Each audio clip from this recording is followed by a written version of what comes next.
اسی بزرگ نے مدینہ شریف کی بستی کی بنیاد رکھی۔ معلوم ہوا کہ مدینہ شریف کی بنیاد عشق رسول صلی اللہ تعالی علیہ وسلم پر رکھی گئی، اور یہ بھی معلوم ہوا کہ کملی والے آقا صلی اللہ تعالی علیہ وسلم کا میلاد شریف پہلے نبی علیہ السلام اور پہلے نبیوں کی امتیں بھی مناتی آئی ہیں۔ جب پہلے انبیاء اکرام علیہم السلام ہمارے رسول مقبول صلی اللہ تعالی علیہ وسلم کا میلاد شریف منائیں اور ان کی امتیں ہمارے کملی والے آقا صلی اللہ تعالی علیہ وسلم کا میلاد سن کر عشق سے سرشار ہو کر جھومنے لگیں، تو ہم پر تو یہ زیادہ حق بنتا ہے، ہمارے اوپر تو زیادہ ذمہ داری عائد ہوتی ہے کہ ہم نبی کریم علیہ السلام کا میلاد شریف منائیں اور جھوم جھوم کر کہیں آقا کے غلاموں کو اب عید منانے دو، سرکار کی آمد ہے راہوں کو سجانے دو، گھر گھر میں چراغاں ہے رحمت کا اجالا ہے،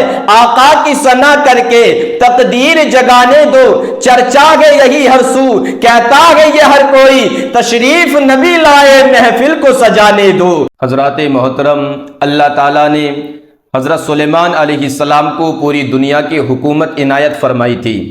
اللہ تعالیٰ کی تمام مخلوق حضرت سلیمان علیہ السلام کے تابع فرما تھی۔ دنیا میں بڑے بڑے عظمتوں والے حکمراں ہوئے ہیں اور تا قیامت ہوتے رہیں گے، لیکن جو عظمت اور شان کی بادشاہت اللہ تعالیٰ نے حضرت سلیمان علیہ السلام کو عطا فرمائی وہ شاید ہی کسی اور کو ملی ہو، اور ایسی عظمت والی بادشاہت حضرت سلیمان علیہ السلام کو کیسے نہ ملتی، جبکہ خود حضرت سلیمان علیہ السلام نے ایسی بادشاہت کی دعا مانگی تھی۔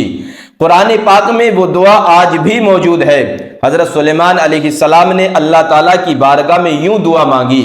حضرت سلیمان علیہ السلام نے یوں کہا قال رب اغفر لی وہب لی ملکا لا ينبغی لأحد من بعد انک انت الوہاب، اے میرے رب مجھے معاف فرما دے اور عطا فرما مجھے ایسی حکومت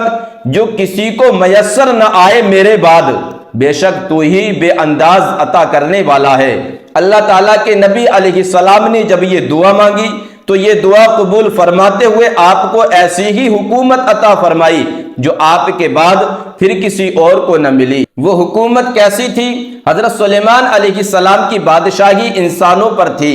جنوں پر تھی، نباتات پر تھی، جمادات پر تھی، حیوانات پر تھی، ہوا پر تھی، سمندروں پر تھی، سمندر کی مچھلیوں پر تھی، حتیٰ کہ تمام زمینی مخلوق اللہ کے نبی حضرت سلیمان علیہ السلام کے ماتحت تھی۔ حضرت سلیمان علیہ السلام تمام مخلوق کی بولیاں سمجھتے تھے، آپ انسانوں کی بولیاں بھی جانتے تھے، جنوں کی زبان بھی جانتے تھے، پرندوں کی بولیاں بھی جانتے تھے، درندوں کی بولیاں بھی جانتے تھے، شیاطین کی بولیاں بھی، غرض کے ہر قسم کی بولی اللہ تعالیٰ کے پیارے نبی حضرت سیدنا سلیمان علیہ السلام کو آتی تھی۔ سبحان اللہ! ذرا میرے بھائیوں غور کرو، جب حضرت سلیمان علیہ السلام کی یہ شان تھی کہ وہ تمام مخلوق خدا کی بولیاں جانتے تھے، تو ذرا خود سوچو حضرت سلیمان علیہ السلام کے بھی نبی اللہ تعالیٰ کے پیارے حبیب علیہ السلام کی کیا شان ہوگی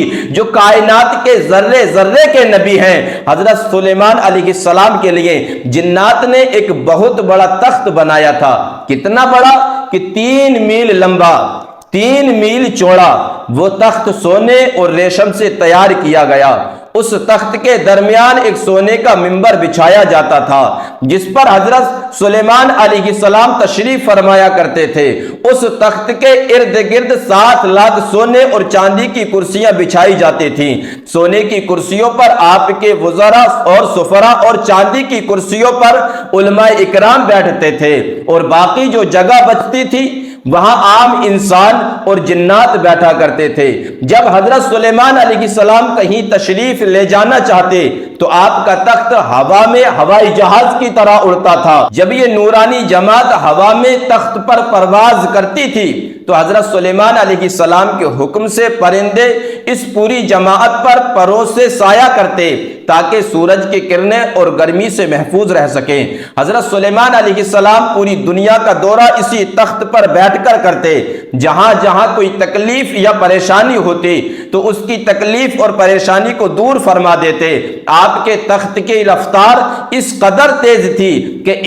ایک مہینے کا سفر آپ کا تخت ایک دن بلکہ آدھے دن میں طے کر لیتا، اور پھر شام کو وہ سفر طے کر کے واپس گھر تشریف لے آتے۔ اللہ تعالیٰ فرماتا ہے اور ہم نے سلیمان علیہ السلام کے لیے تیز ہوا کو فرما بردار بنا دیا، چلتی تھی وہ ہوا ان کے حکم سے اس سرزمین کی طرف جسے ہم نے بابرکت بنا دیا تھا، اور ہم ہر چیز کو جاننے والے ہیں۔ اللہ تعالیٰ فرماتا ہے کہ ہم نے حضرت سلیمان علیہ السلام کے لیے ہوا کو تابع کر دیا۔ میرا نبی علیہ السلام جہاں کہیں بھی جانا چاہتا تو وہ ہوا کو حکم دیتا تو ہوا اس کے تخت کو اڑائے پھرتی۔ اللہ اکبر! کیا شان ہے اللہ کے نبی حضرت سلیمان علیہ السلام کی۔ اے نبیوں کے مثل بننے والو، ایک تم ہو کہ تمہیں گدھا بھی اپنی پشت پر بیٹھنے نہیں دیتا، پھر کس منہ سے تم نبیوں اور ولیوں کی مثل بنتے ہو؟ مفسرین اکرام رحمت اللہ تعالی علیہم اجمعین فرماتے ہیں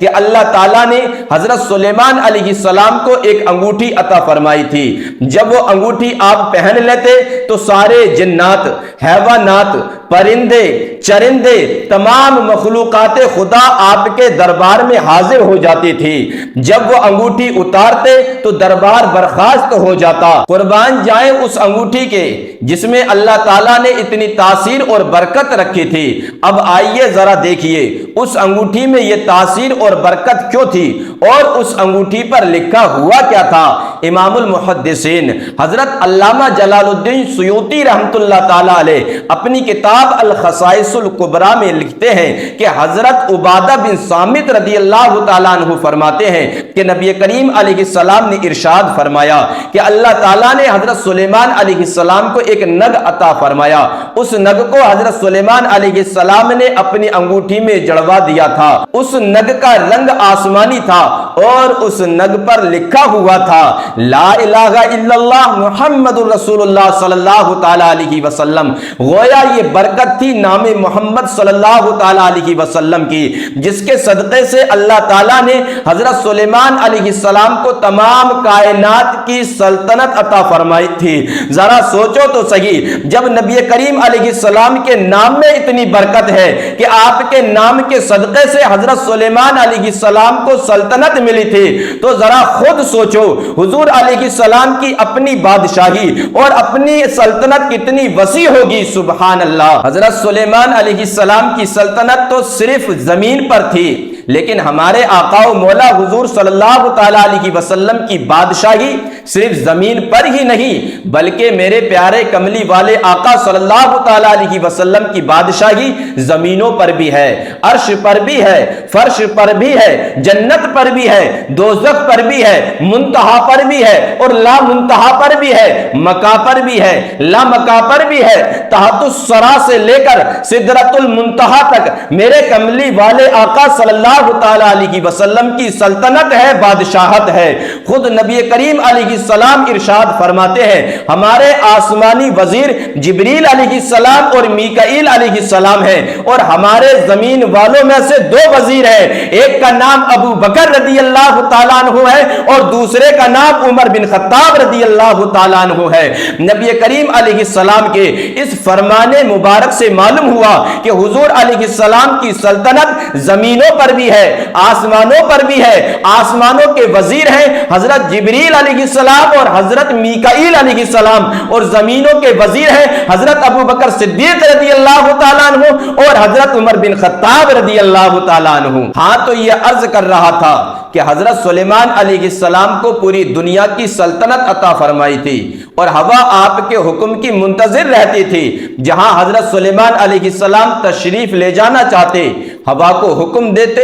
ہوا آپ کے تخت کو وہیں لے جاتی۔ حضرت سلیمان علیہ السلام کا یہ طریقہ پاک تھا کہ آپ اپنی سلطنت کا دورہ فرماتے، کبھی کسی ملک میں تشریف لے جاتے تو کبھی کسی ملک میں۔ ایک مرتبہ حضرت سلیمان علیہ السلام اپنے تخت پر بیٹھے دنیا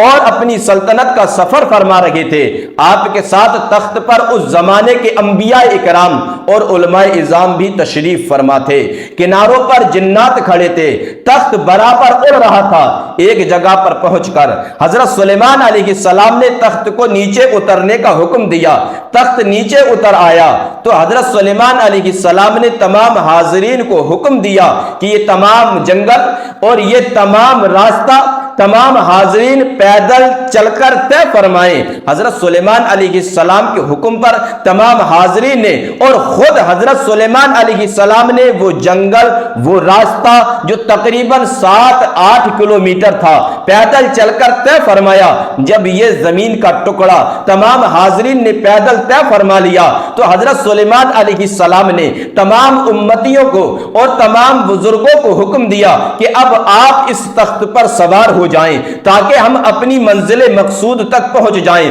حاضرین میں سے ایک بزرگ بولے کہ اے اللہ کے نبی علیہ السلام، کیا بات ہے کہ آپ نے تمام روئے زمین کو اس تخت پر بیٹھ کر عبور کیا، اسی تخت پر بیٹھے بیٹھے تمام سلطنت کا دورہ فرمایا، کہیں کسی مقام پر، کسی زمین پر، کسی زمین کے حصے کو پیدل طے نہیں فرمایا۔ لیکن یہ کیا بات ہے کہ جب یہ جنگل کا ٹکڑا آیا تو آپ خود بھی اس تخت سے نیچے اتر آئے اور تمام حاضرین کو بھی نیچے اترنے کا حکم فرمایا اور پھر یہ زمین کا ٹکڑا پیدل چل کر طے فرمایا۔ حضرت سلیمان علیہ السلام نے فرمایا کہ اے اللہ کے بندے، یہ زمین کا ٹکڑا ہم نے پیدل چل کر اس لیے پار کیا ہے کہ یہ زمین بڑی برکت والی ہے، بڑی عظمت والی ہے، بڑی شان والی ہے، لہٰذا ہم نے اس جنگل کا ادب کرتے ہوئے، احترام کرتے ہوئے اس کی تعظیم کی ہے اور پیدل چل کر اس کو طے کیا ہے۔ سوال کرنے والے نے عرض کی کہ حضور اس میں کون سی برکت ہے؟ تو حضرت سلیمان علیہ السلام نے فرمایا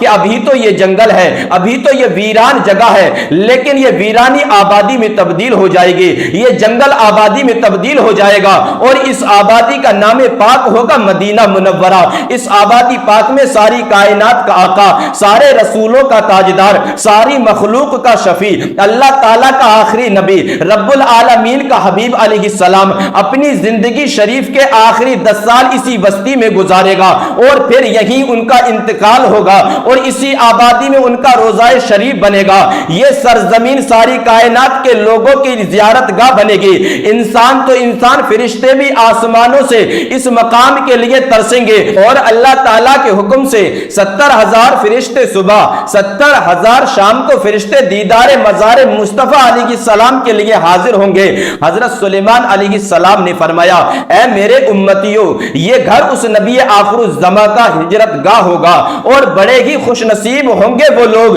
جو ان پر ایمان لائیں گے۔ سبحان اللہ۔ حضرت سلیمان علیہ السلام نے فرمایا کہ اے میرے امتیوں، یہ شہر نبی آخر الزمان صلی اللہ تعالیٰ علیہ وسلم کی ہجرت گاہ ہوگا، بڑے ہی خوش نصیب ہوں گے وہ انسان جو اس کملی والے آقا صلی اللہ تعالیٰ علیہ وسلم پر ایمان لائیں گے اور ان کی غلامی کریں گے۔ جب حضرت سلیمان علیہ السلام نے ہمارے پیارے آقا صلی اللہ تعالیٰ علیہ وسلم کے فضائل بیان فرمائے تو حاضرین نے عرض کی یا نبی اللہ علیہ السلام، ان کا نام کیا ہوگا اور ان کی صفات کیا ہوں گی؟ حضرت سلیمان علیہ السلام نے فرمایا میرے امتیوں، اس کملی والے آقا صلی اللہ تعالیٰ علیہ وسلم کا نام نامی آسمانوں پر احمد صلی اللہ تعالیٰ علیہ وسلم ہوگا اور زمین پر آپ کا نام گرامی حضرت محمد صلی اللہ تعالیٰ علیہ وسلم ہوگا۔ آسمان والے اس کو احمد صلی اللہ تعالیٰ علیہ وسلم کہہ کر پکاریں گے اور زمین والے ان کو محمد رسول اللہ کے نام سے یاد کریں گے اور اس کالی کملی والے کی یہ صفات ہوں گی کہ وہ ساری کائنات کا رسول ہوگا،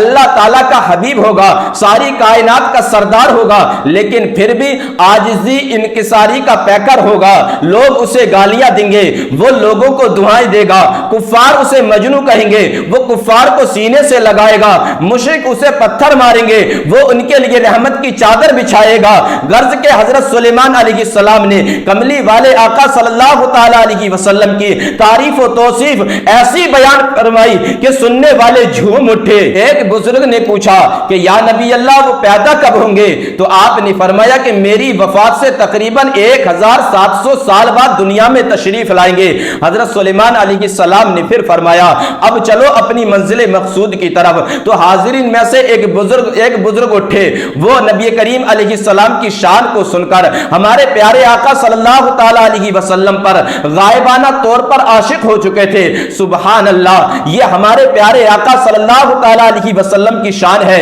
کہ نبی کریم علیہ السلام کی شان کو سن کر ہر مومن جان قربان کرنے کے لیے تیار ہو جاتا ہے۔ جب نبی کریم علیہ السلام کی غائبانہ شان کو سن کر ہر مومن کا دل جھوم اٹھتا ہے اور وہ قربان ہونے کے لیے تیار ہو جاتا ہے، تو ذرا سوچو تو صحیح، جو حضرات ہر وقت حضور علیہ السلام کی زیارت کرتے ہوں گے وہ کیسے حضور علیہ السلام پر قربان ہوتے ہوں گے۔ کیا خوب فرمایا ہے کسی شاعر نے، جب حسن تھا ان کا جلوہ نما، انوار کا عالم کیا ہوگا، بن دیکھے فدا ہے ہر کوئی، دیدار کا عالم کیا ہوگا، جس وقت تے خدمت میں ان کی ابو بکر عمر عثمان و علی، اس وقت رسول اکرم کے دربار کا عالم کیا ہوگا۔ ہاں تو عرض یہ کر رہا تھا کہ وہ بزرگ نبی کریم علیہ السلام کی شان اور صفات سن کر کملی والے آقا پر غائبانہ طور پر عاشق ہو چکے،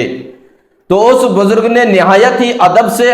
حضرت سلیمان علیہ السلام کی خدمت میں عرض فرمائی کہ یا نبی اللہ علیہ السلام، فرمایا کیا بات ہے؟ عرض کی اگر آپ اجازت فرما دیں تو میں اس جنگل میں ڈیرے ڈال کر نبی کریم علیہ السلام کی آمد کا انتظار کروں، شاید میری عمر میری زندگی میرے ساتھ وفا فرمائے اور میں نبی آخر الزمان صلی اللہ تعالی علیہ وسلم کی زیارت سے مشرف ہو سکوں۔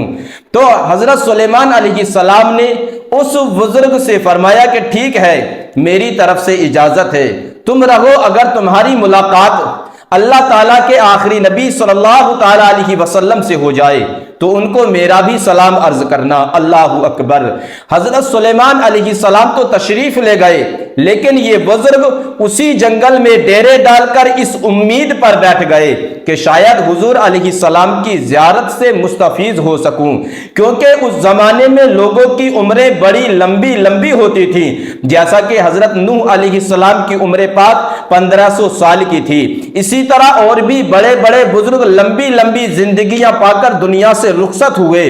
اسی بزرگ نے مدینہ شریف کی بستی کی بنیاد رکھی۔ معلوم ہوا کہ مدینہ شریف کی بنیاد عشق رسول صلی اللہ تعالی علیہ وسلم پر رکھی گئی، اور یہ بھی معلوم ہوا کہ کملی والے آقا صلی اللہ تعالی علیہ وسلم کا میلاد شریف پہلے نبی علیہ السلام اور پہلے نبیوں کی امتیں بھی مناتی آئی ہیں۔ جب پہلے انبیاء اکرام علیہم السلام ہمارے رسول مقبول صلی اللہ تعالی علیہ وسلم کا میلاد شریف منائیں اور ان کی امتیں ہمارے کملی والے آقا صلی اللہ تعالی علیہ وسلم کا میلاد سن کر عشق سے سرشار ہو کر جھومنے لگیں، تو ہم پر تو یہ زیادہ حق بنتا ہے، ہمارے اوپر تو زیادہ ذمہ داری عائد ہوتی ہے کہ ہم نبی کریم علیہ السلام کا میلاد شریف منائیں اور جھوم جھوم کر کہیں آقا کے غلاموں کو اب عید منانے دو، سرکار کی آمد ہے راہوں کو سجانے دو، گھر گھر میں چراغا ہے رحمت کا اجالا ہے،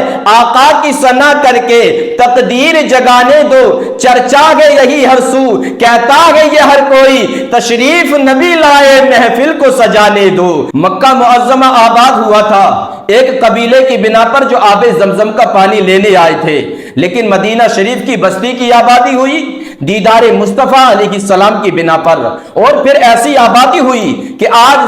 1400 سال سے زائد کا عرصہ گزر گیا اور مدینہ شریف کی رونق بڑھتی جا رہی ہے، اور انشاءاللہ تا قیامت اس کی عظمت بڑھتی ہی جائے گی، اور زائرین کے میلے لگے رہے ہیں، اور عاشقان رسول صلی اللہ تعالی علیہ وسلم مدینہ شریف کی زیارت کر کے اپنی آنکھوں کو ٹھنڈک اور دل کو مسرور کرتے رہیں گے۔ اسی مقام پر